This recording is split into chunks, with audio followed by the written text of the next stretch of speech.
ma 'allamtana innaka antal alimul hakim. Qala Allah ta'ala rabbi shrah li sadri wa yassir li amri wahlul 'uqdatam min lisani yafqahu qawli amma ba'd.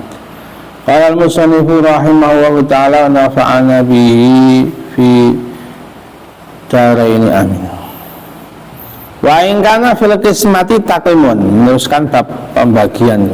Orang yang membagi ditunjuk oleh pemerintah Islam atau seorang hakim qadhi menunjuk mengangkat seorang qasim yang membagi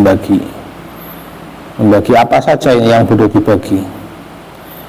Ingkana fil qismati taqwimun, kalau dalam urusan pembagian ada yang perlu dihargai, misalnya bagi tanah, bagi rumah, bagi uang, ada di situ yang takwim itu seharga apa jenis barang yang bernilai, takwim bernilai bisa diuangkan, itu jenis takwim.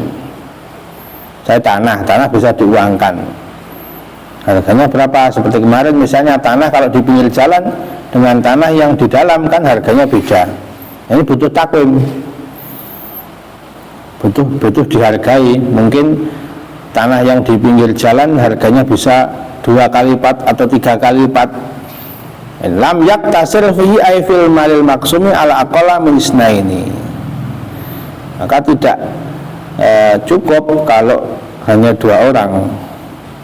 Nanti butuh orang yang mentaksir harga, yang pengalaman tentang tanah misalnya, yang membagi, yang mengundi misalnya. Wa ada ilam yakun al-qasimu hakiman fit taqwimi bima'rifatihi. Lah ini berlakunya ini tidak butuh 2 orang kalau memang qasim yang tukang bagi. Nabi juga mengatakan dalam hadis itu, wa innama ana qasimun wa huwa yu'ti. Saya itu membagi, Allah yang memberi.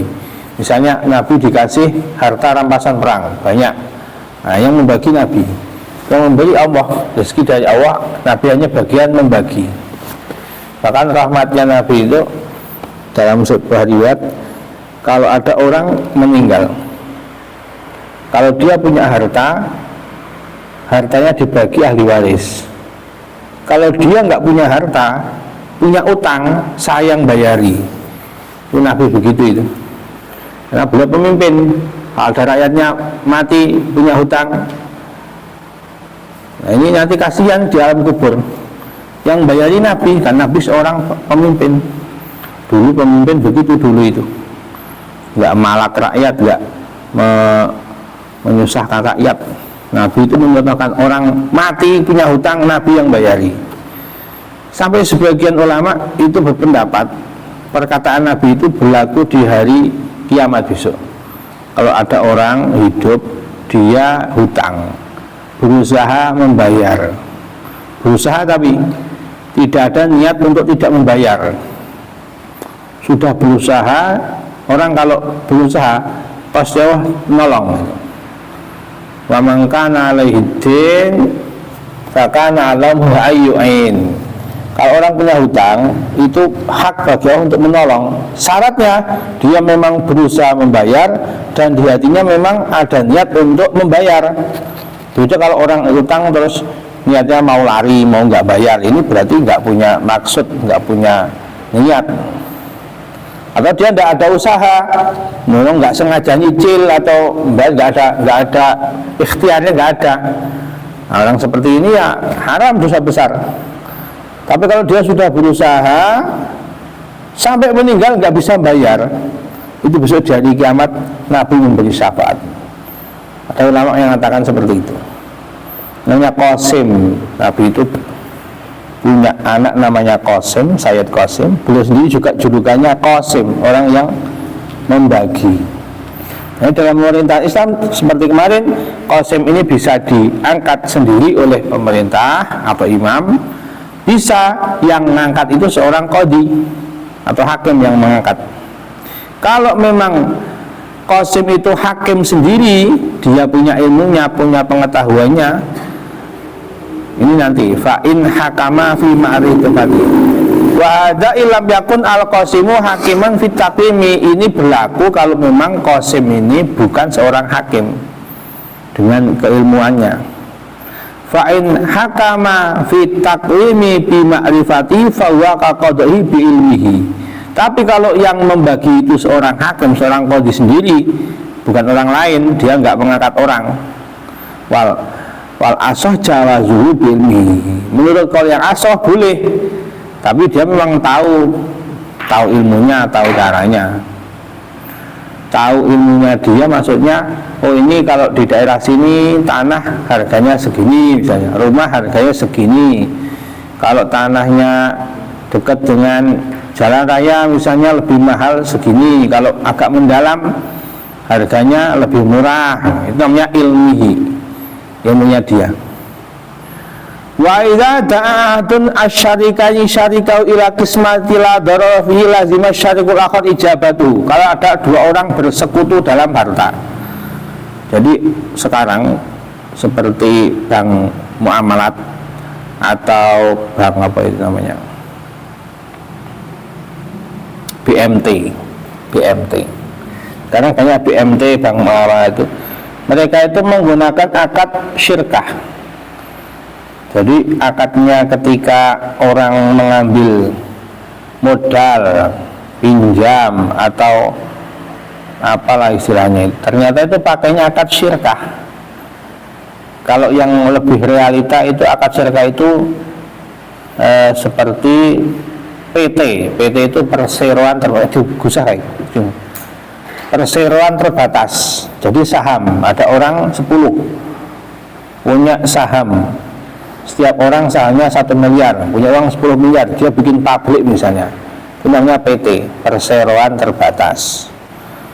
Nah itu namanya dalam akad fikih disebut syirkah, syarik. Nah, kalau yang kecil misalnya itu yang besar namanya PT. Kalau yang kecil ada 2 orang, satu punya harta 5 juta, yang satunya 5 juta, sudah yuk kita usaha bareng.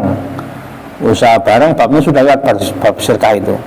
Usaha bersama, nanti keuntungan dibagi 2. Semuanya boleh menjalankan, boleh kulak, boleh menjual, boleh pokoknya bareng-bareng. Tokonya kita jaga berdua misalnya, barangnya kita berdua bareng-bareng saling kerjasama. Namanya syirkah. Andaikan ini ada 2 orang bersyirkah, syarikain. Salah satunya ini mengajak, ayo kita bagi. Saya sudah tidak mau bareng-bareng lagi, saya mau usaha sendiri misalnya. Enggak, saya sudah tidak mau usaha, saya mau istirahat misalnya.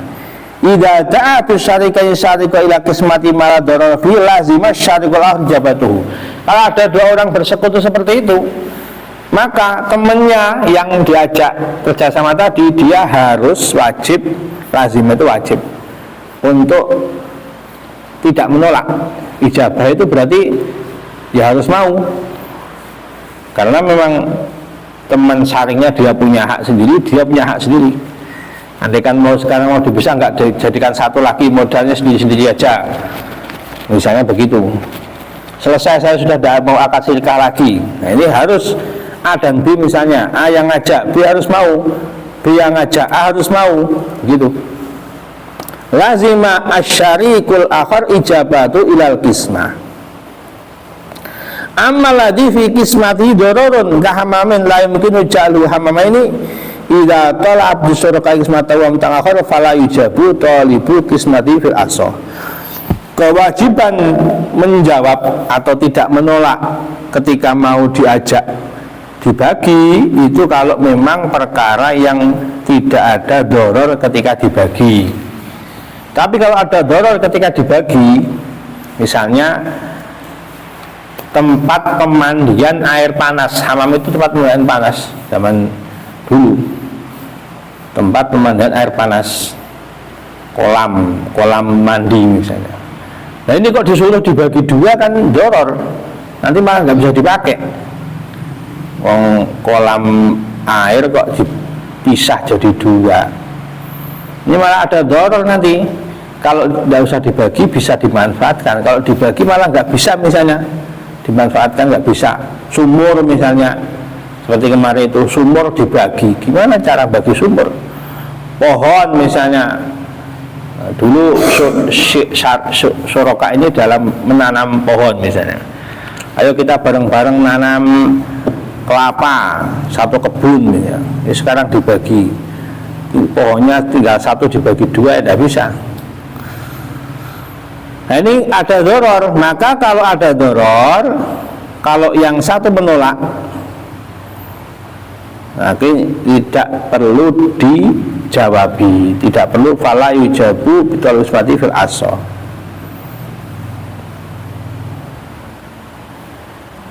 Tidak wajib untuk menjawab, maksudnya ini mau, tidak wajib mau untuk membagi. Itu maknanya fala yujabu tolibu kismati fil aso. Paham? Rasulun wa alam. Persiapan Utopia.